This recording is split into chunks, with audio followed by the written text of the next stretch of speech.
जिस दौर पे नाज़ा की दुनिया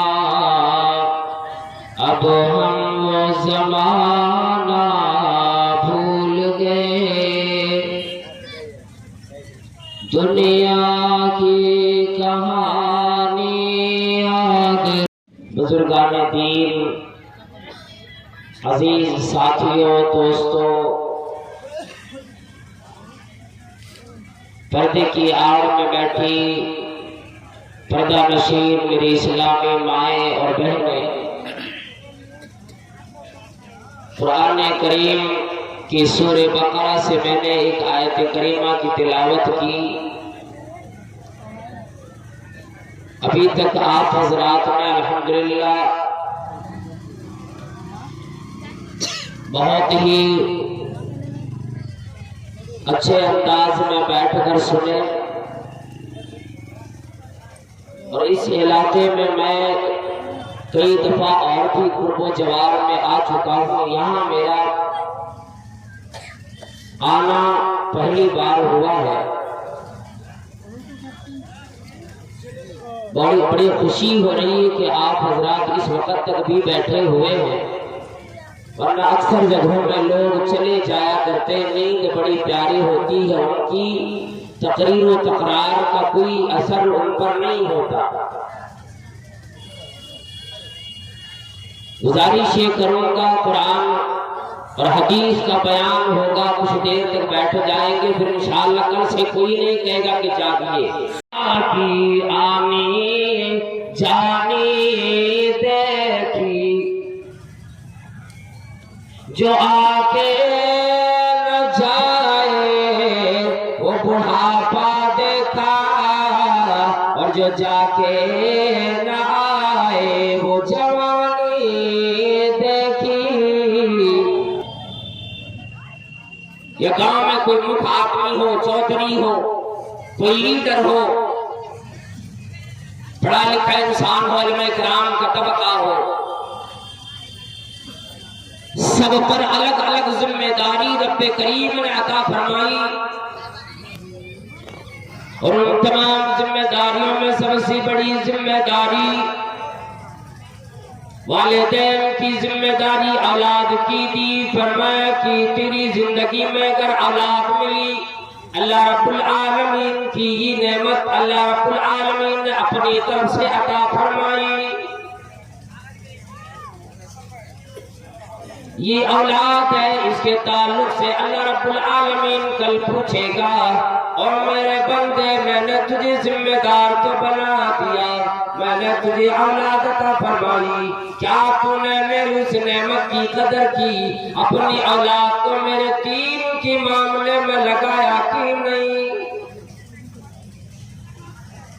जिनकी फिक्र अंबियाए किराम ने की, मुत्तकीन ने की, परहेजगारों ने की, शहादा सालिहीन ने की, नेक लोगों ने की। अल्लाह रब्बुल आलमीन ने एक मिसाल यूं इस आयत में बयान फरमाया, ऐ लोगों अम कुंतुम शुहदा इज़ हदरा याकूबल मौत।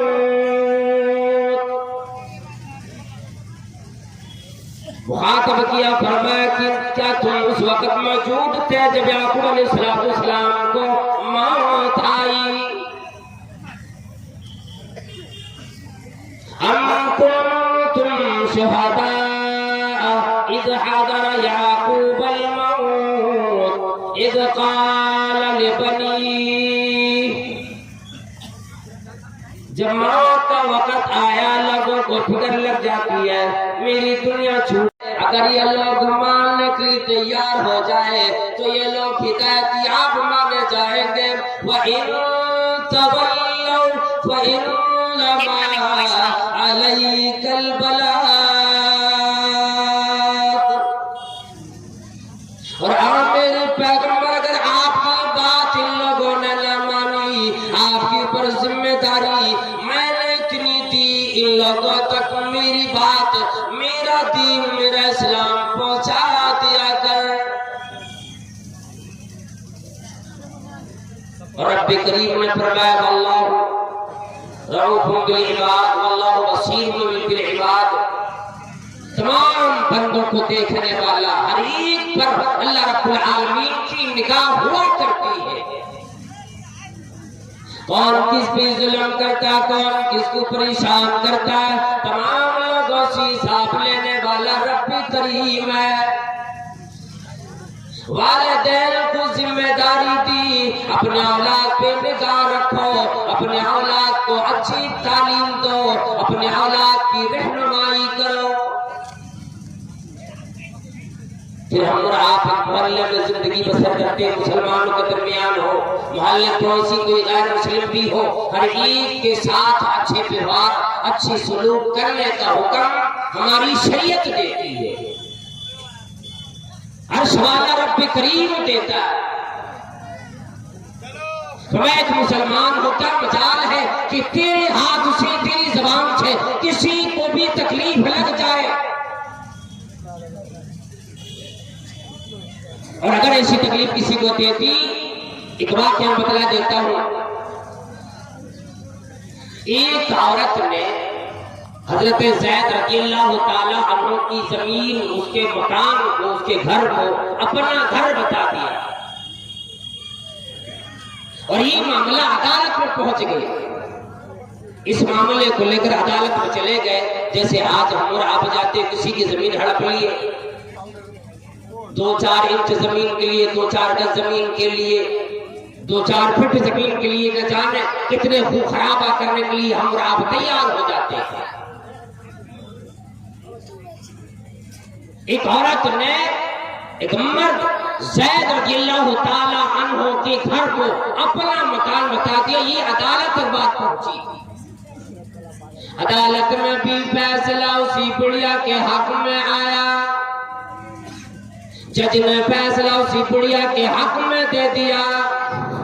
वॉलंटियर हाजरा ध्यान दे, महिला पंडाल के बुढ़िया के हक में दे दिया।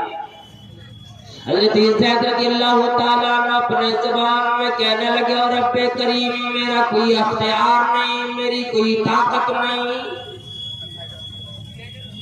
मुझे इसी फैसले को मानना पड़ेगा। लेकिन और मेरे रब, और रब्बी कायनात, तुझे पता ही घर मेरा, ये जमीन मेरी। अगर इस अदालत ने इस औरत के हक में फैसला दे दिया, और रब्बे करीम, मेरा माल किसी के फैसले दे देने से किसी और का हो नहीं सकता।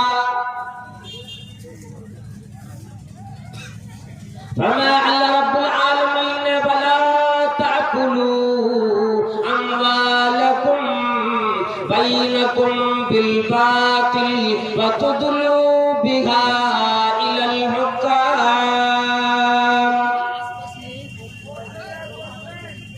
वला ताकुलू अम्वालकुम बैनकुम बिल बातिल। ऐ लोगों, ऐ ईमान रखने वालों, ऐ अल्लाह के बंदो, आपस में अपना माल हराम तरीके से न खाओ।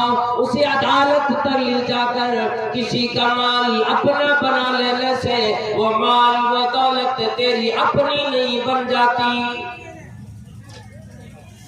इस वाक़े को मुकम्मल करने से पहले नबी अलैहिस्सलाम की एक हदीस समाप्त करेंगे। दो सहाबी अपने मामले को लेकर इसी कदर का मामला